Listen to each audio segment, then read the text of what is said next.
May we request?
Okay.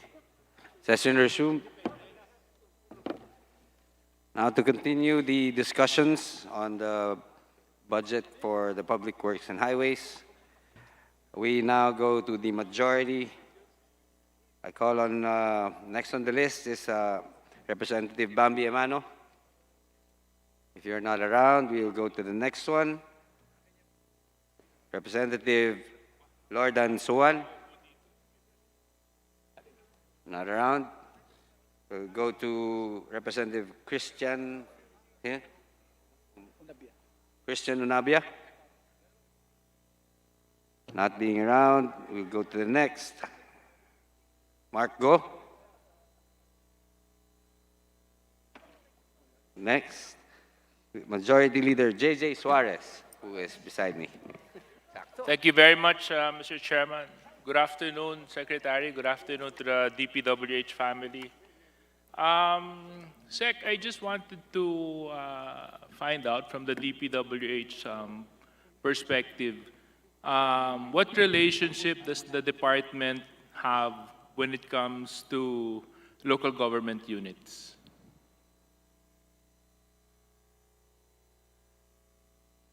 Well, Your Honor, local governments, for as long as yung local projects are concerned, no? Local governments, siyempre yung local projects that will be turned over to the local governments, we initially coordinate with local governments, Your Honor. For example, Your Honor, if there is a water supply project in a barangay, we coordinate with the barangay where it is located so that at the end of the day, when it is completed, then we will have to turn it over to the local government for operation and maintenance, Your Honor. These types of projects are the ones that are being coordinated with local governments, Your Honor. So mostly, the coordination at that level is actually for local infrastructure, Your Honor.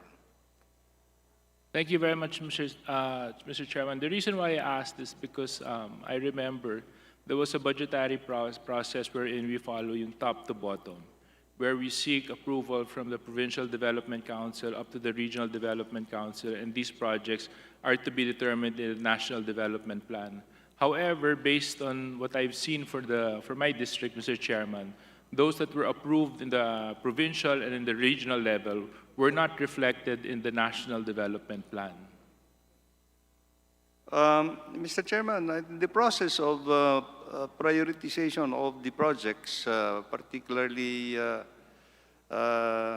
even for the core program of the department, as I understand, it has to go through the scrutiny, of course, and endorsement of the Regional Development Council. And I think that in the process, I think the local governments are actually being consulted in the process, Your Honor.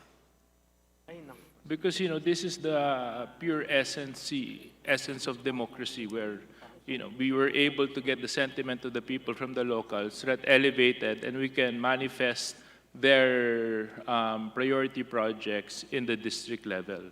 So yun lang po yung isang concern ko. Yung second concern ko, Mr. Chair, is the determination of allocations per district. How does the department determine this? Your Honor, if I, if you, if, the allocation of the budget of the department is basically based on a formula that we have presented to the leadership at the beginning of the formulation of the 2023 budget in July when we came in. And this is a parametric formula that involves 7 parameters, actually, Your Honor. And this will involve actually land area, population, regional contribution to GDP, scarcity of infrastructure, vulnerability to calamities, the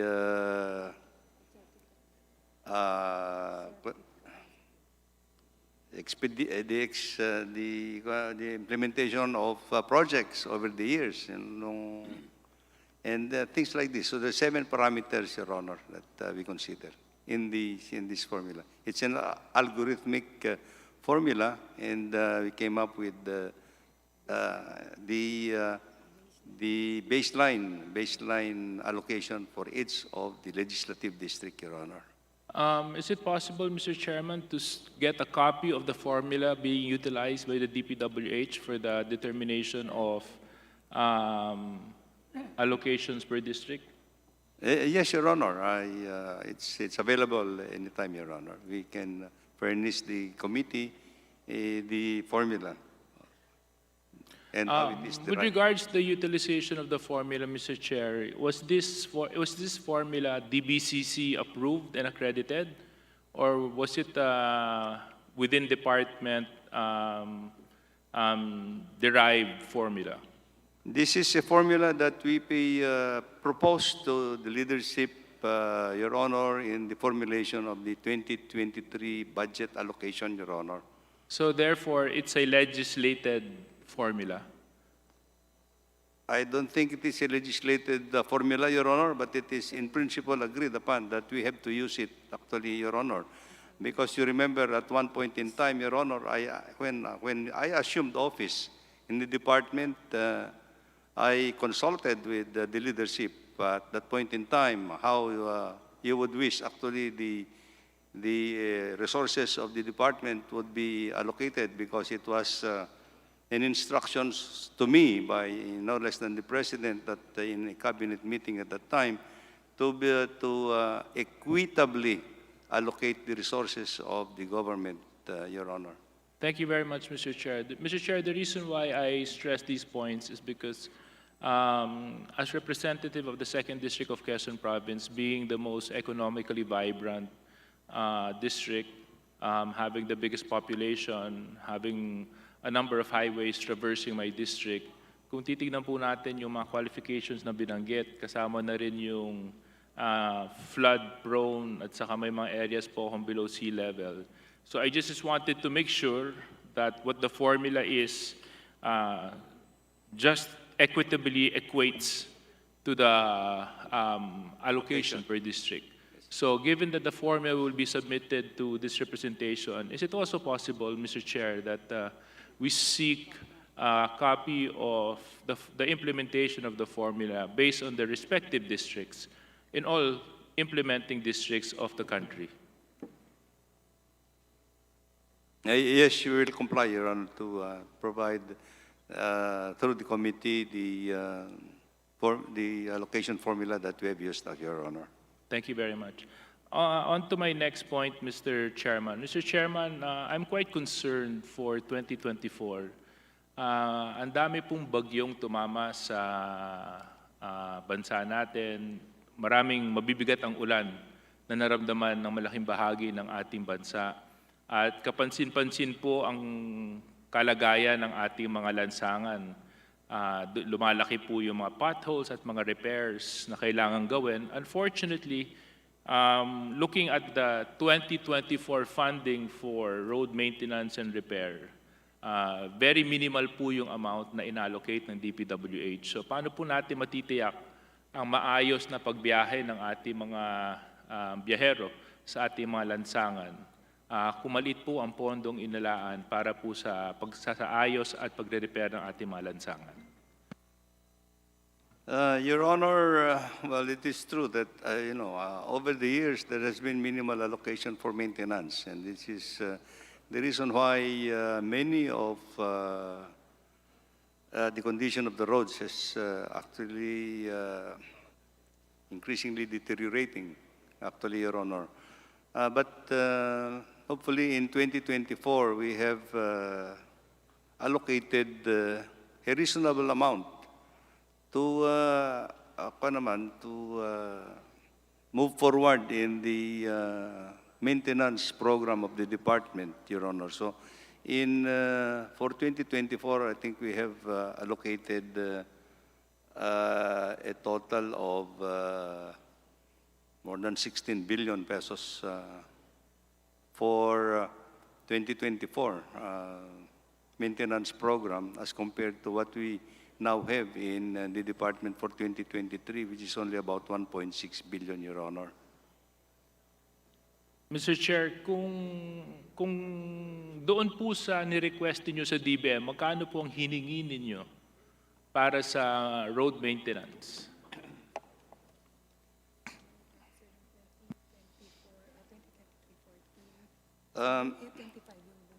Yung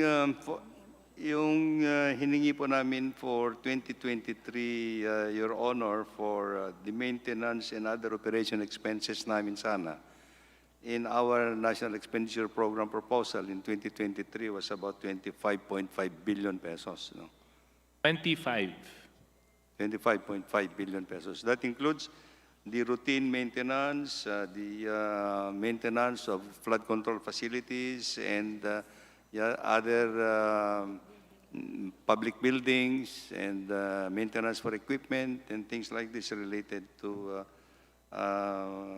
maintenance and operating expenses. That was in 2023. But what was actually approved out of the 25 billion actually proposal was only 6.8 billion pesos.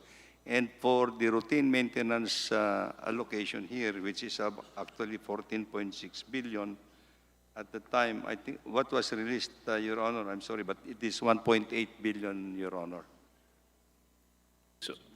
So given that situation, Mr. Chair, it is the position of this humble representation that if there is any chance that the budget of the DPWH be increased for 2024, may this increase be seen in the maintenance allocation for the department so that the repair and maintenance of our existing highways mapakinabangan naman po ng ating mamamayan. So in this proper time and place, I will put my motion forward for this increase, Mr. Chair.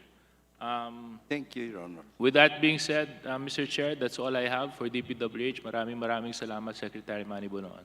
Thank you, Your Honor. Thank you. Thank you very much, Representative Suarez.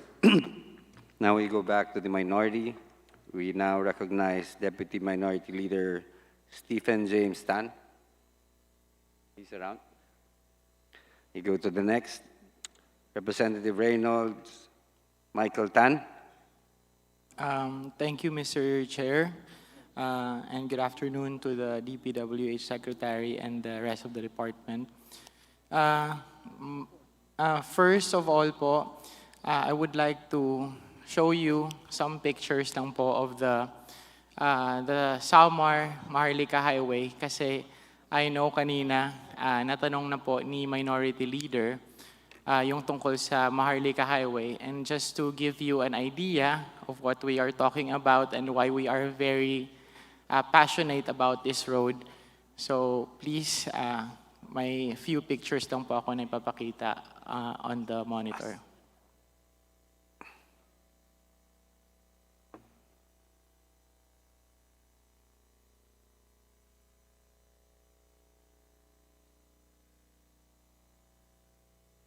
Um,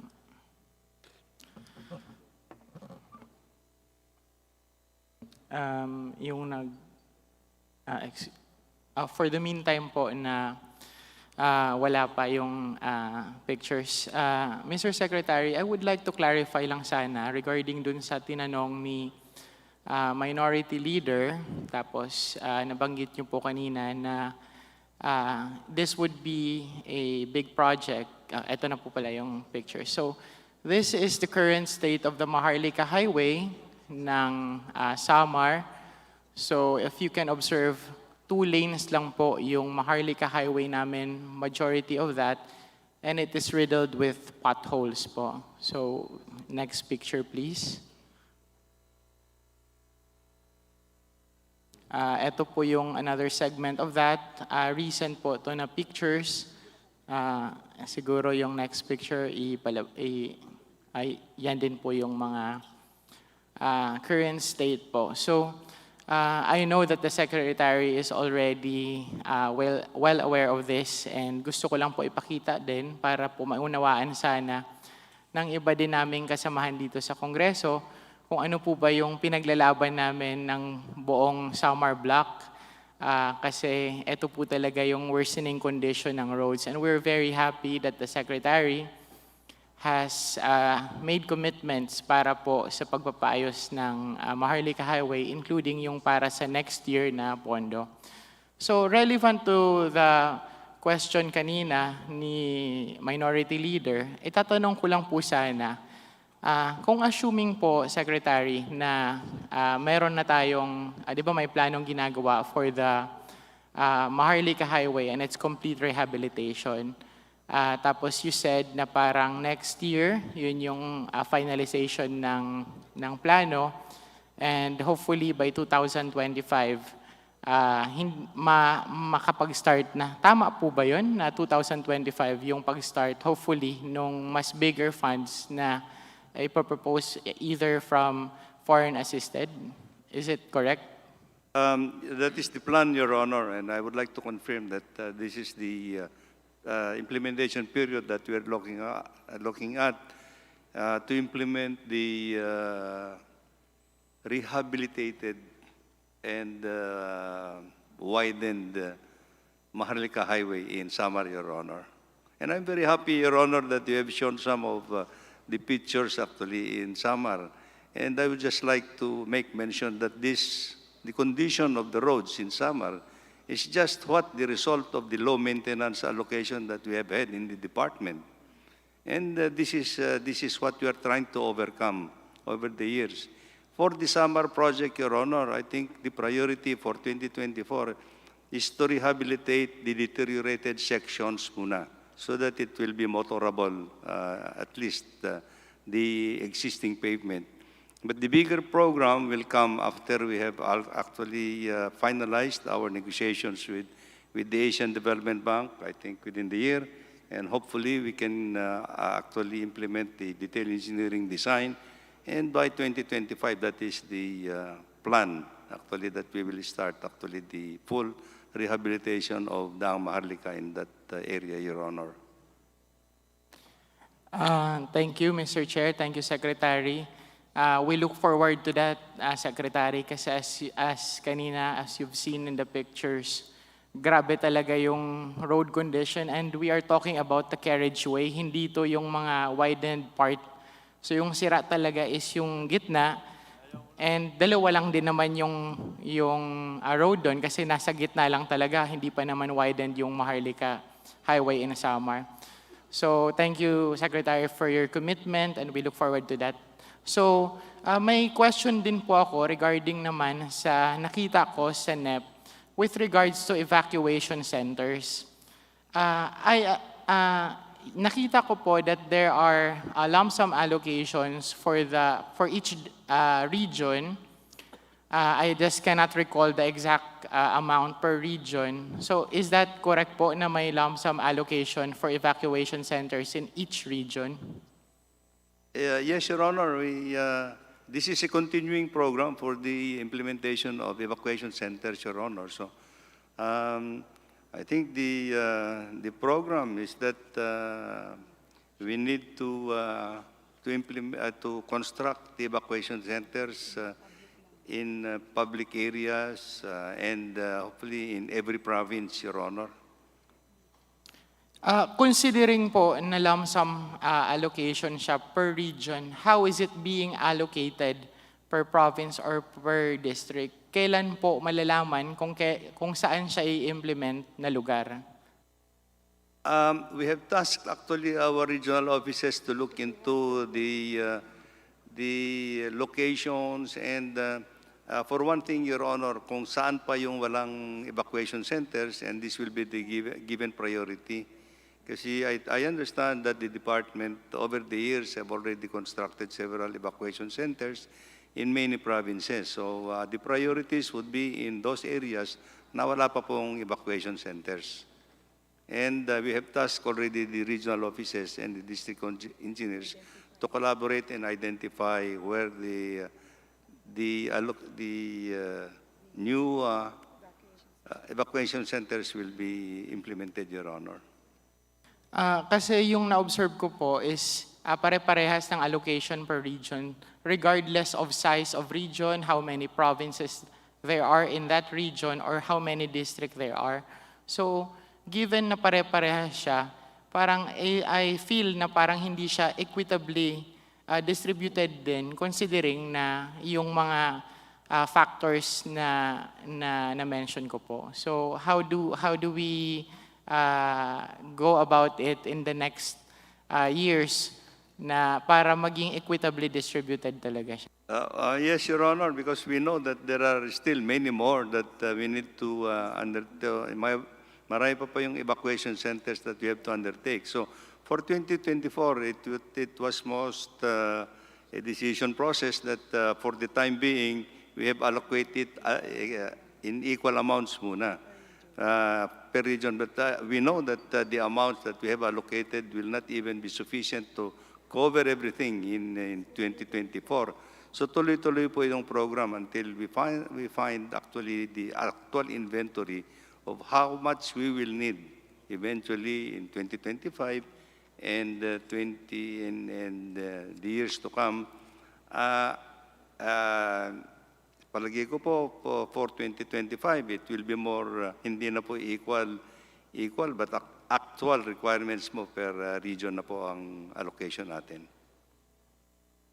Sino po ba, since nasa region po siya, who will decide kung saan mapupunta na lugar yung mga evacuation centers na ito? Ikukuhan po natin sa regional, we have tasked, sabi ko nga po kanina, Your Honor, we have tasked our regional directors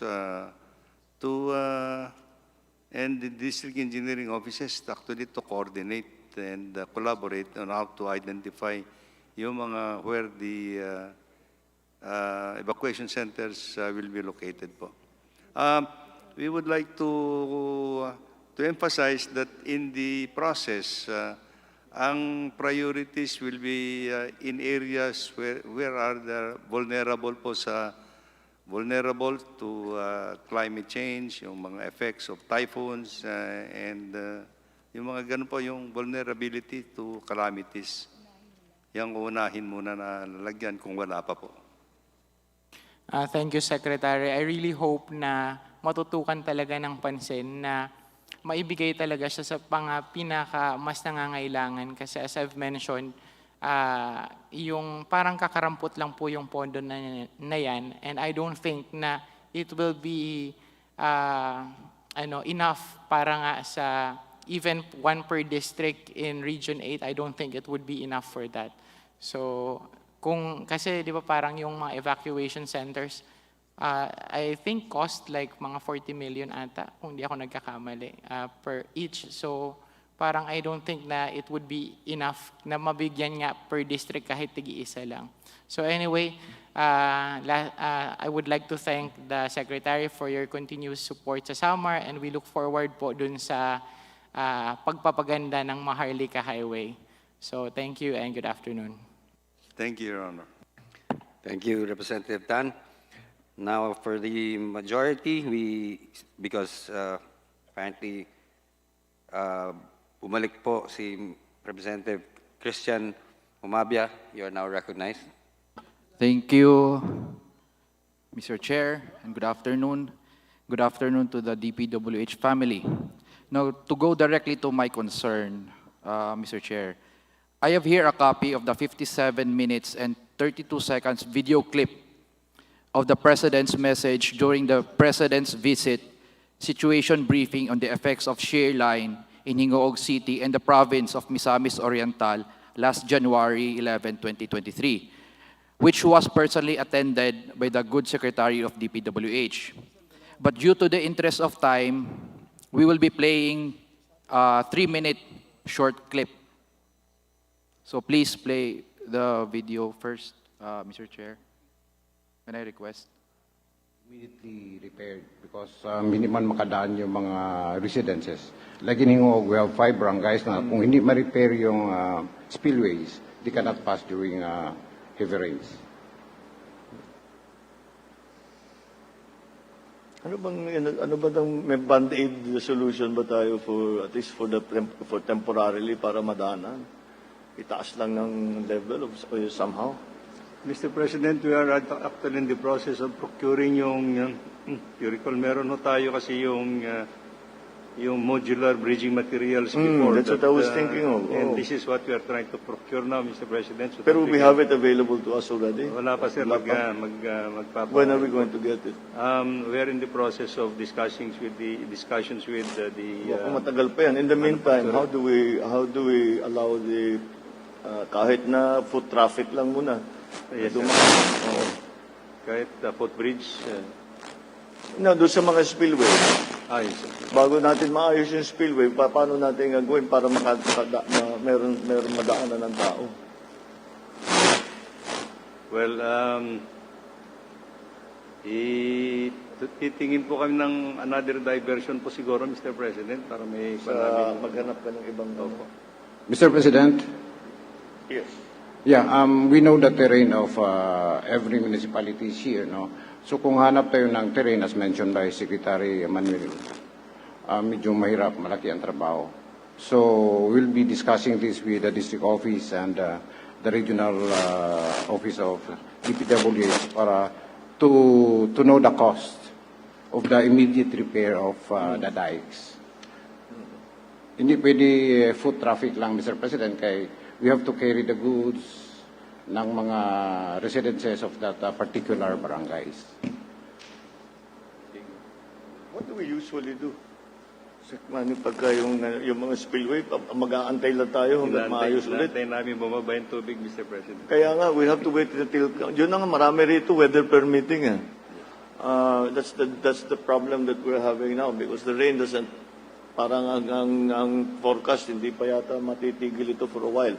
So, kaya nga, that's why I'm thinking of interim lang, kahit na basta madaanan kahit papano. I don't know, we'll have to put a pathway of some kind. Pero pagka lumaki na naman yung tubig, tangay na naman yan. Sir, good afternoon po ulit.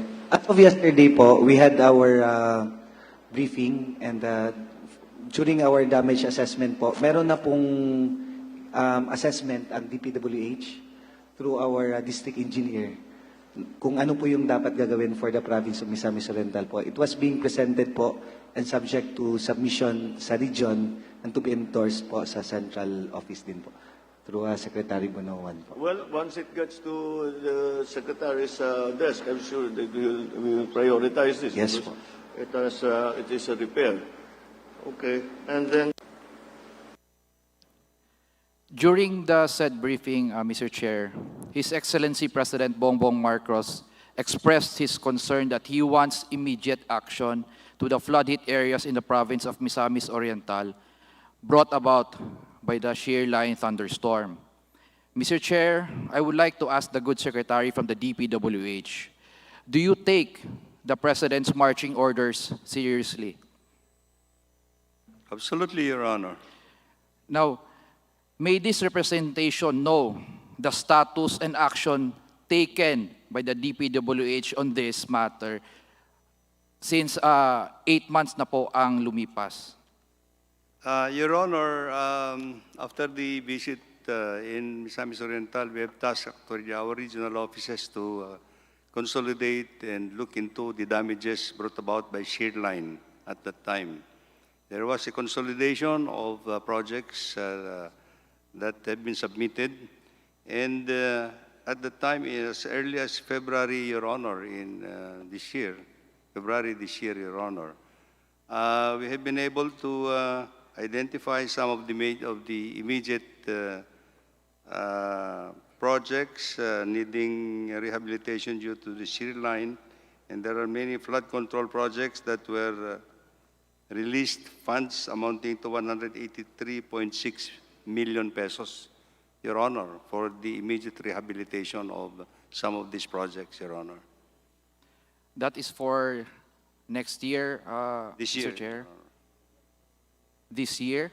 Yes, Your Honor. Saan po nakikita natin, Mr. Chair? I have the list actually of the projects, Your Honor, that has been released funds for. Can I ask a copy from the good secretary, Mr. Chair, regarding the release? O anong status na po, together with the status of those projects, Mr. Chair? Yes, Your Honor, we can furnish the good congressman a copy of the status of the implementation of the rehabilitation of the damaged sections, Your Honor. This was released out of the quick response fund, actually, of the department, Your Honor.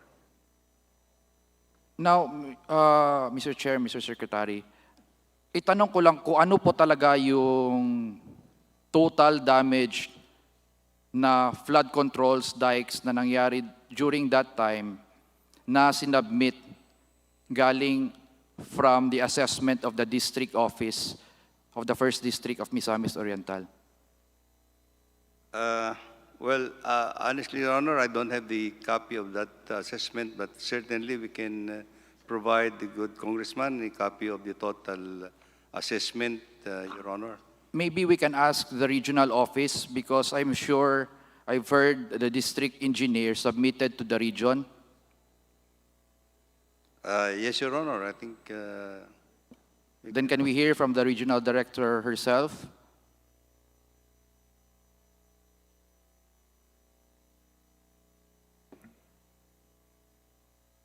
Is the regional director present?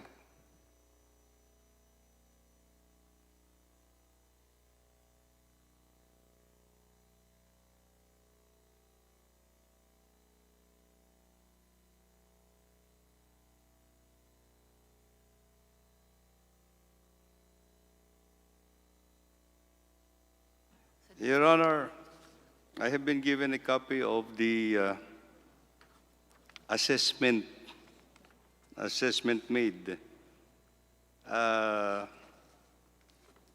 by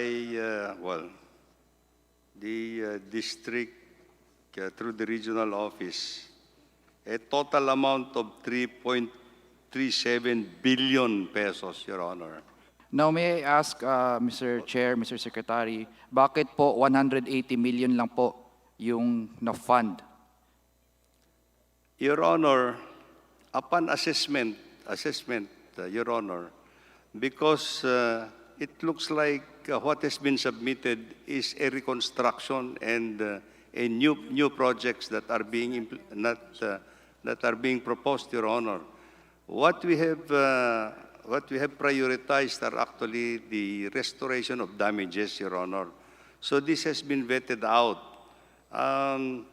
For example, Your Honor, here is a project that was requested for flood control project in Balatucan, Barangay, Misamis Oriental, which is amounting to 150 million pesos, Your Honor. This is already a capital program for a new project, Your Honor. We consider this not as a restoration program at this point in time, Your Honor. We are talking of the restoration program as been directed by the President because of the damages brought about by the calamity, Your Honor. These projects, unfortunately, have been the entire amount of new projects that had been submitted, Your Honor, amounting to 3.37 billion, Your Honor. So may I ask the region kung bakit yan po yung sinubmit ng district office? Bakit po sila gumawa ng new construction po? Your Honor, if with your permission, may I ask the regional director to respond? Yes, please. Yes. Regional Director is now recognized.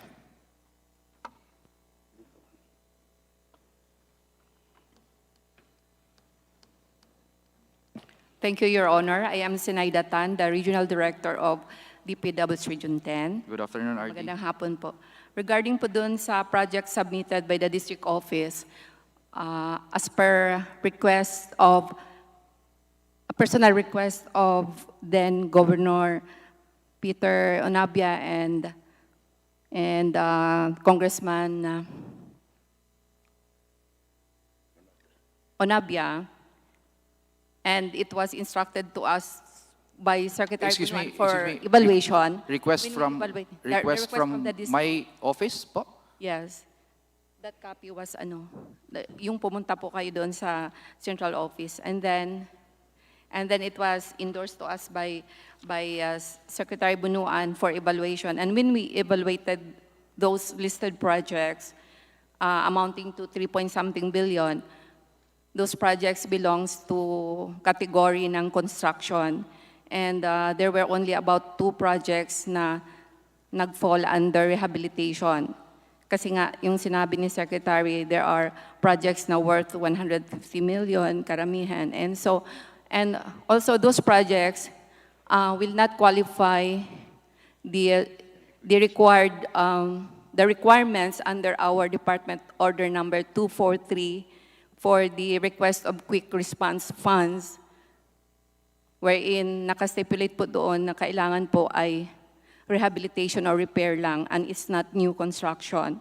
And besides, some of those projects are under local government's jurisdiction, hindi po under sa mandate ng Department of Public Works and Highways. So meaning po, hindi po maka-fund yung central office ng local infrastructure projects? Mr. Secretary, Mr. Chair, how about po yung sinasubmit namin na local infrastructure projects which is funded from your office? May I respond, Your Honor? Well, Yes, go ahead, Your Honor, Mr. for local Secretary. infrastructure projects, for as long as it's in the category of the menu that we have already furnished Congress that we have to follow, then I think it can be incorporated into the budget of of your legislative district, Your Honor.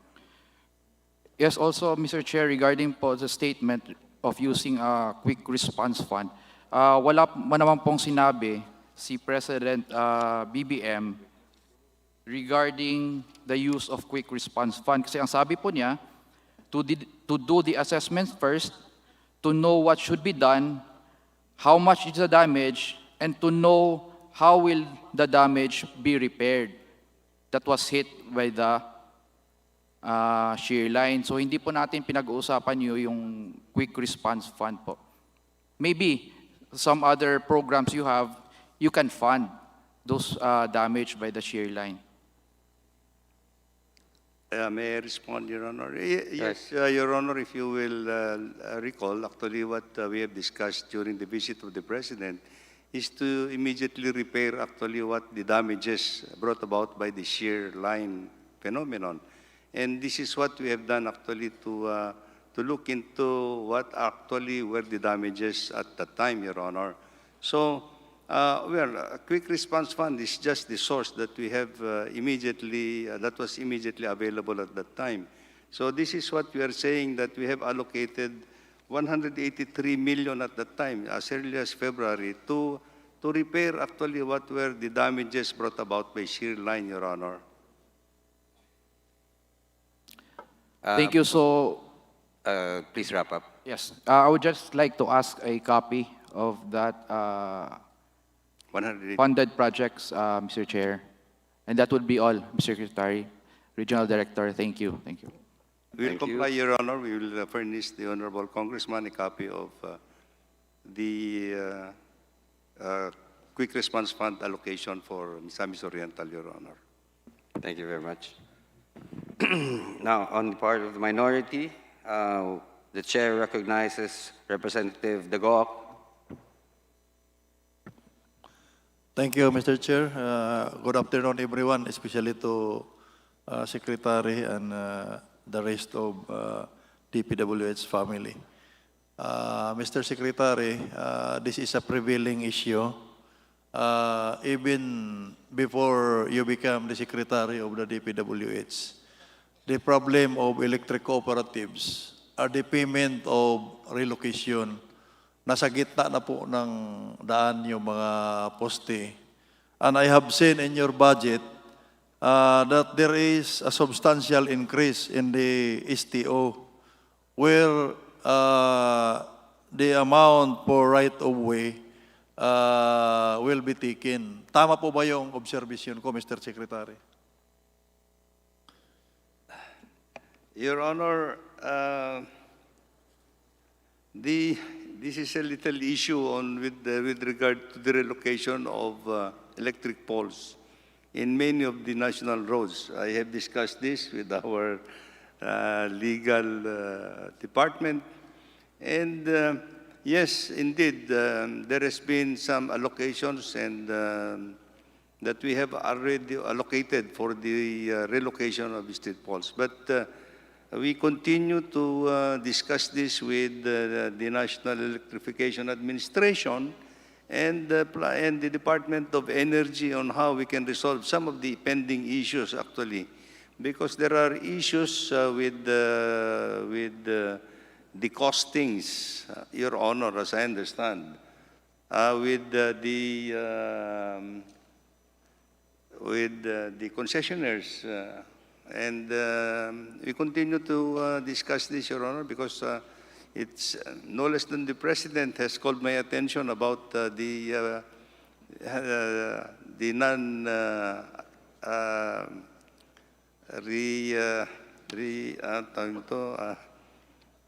of the electric poles that are still in the middle of the roads, Your Honor.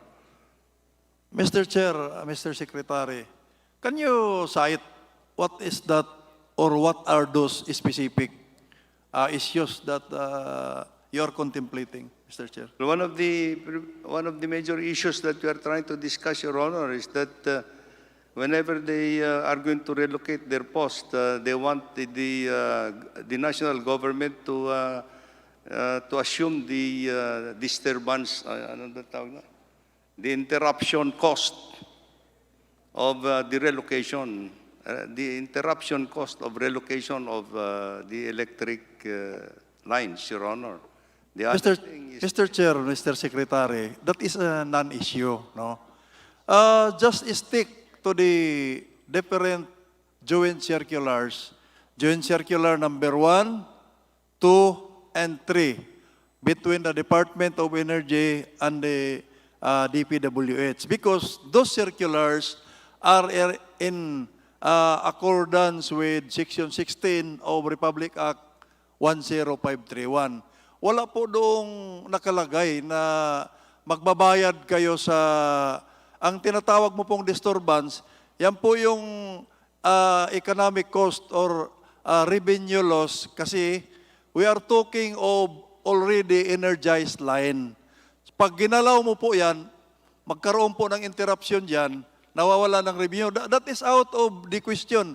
We are not under the joint circular, hindi po kayo magbabayad dyan. That's why, under joint circular number 1, Mr. Chair, Mr. Secretary, magbabayad muna kayo ng 50% doon sa cost. Ang magdetermine naman ng cost, National Electrification Administration. Kasi sila yung nakakaalam doon sa actual cost ng linya. Kahit mataas yung cost ng co-op, ang babayaran lang ninyo kung ano yung sasabihin niya. That's why there is a 50% para makabili ng materyales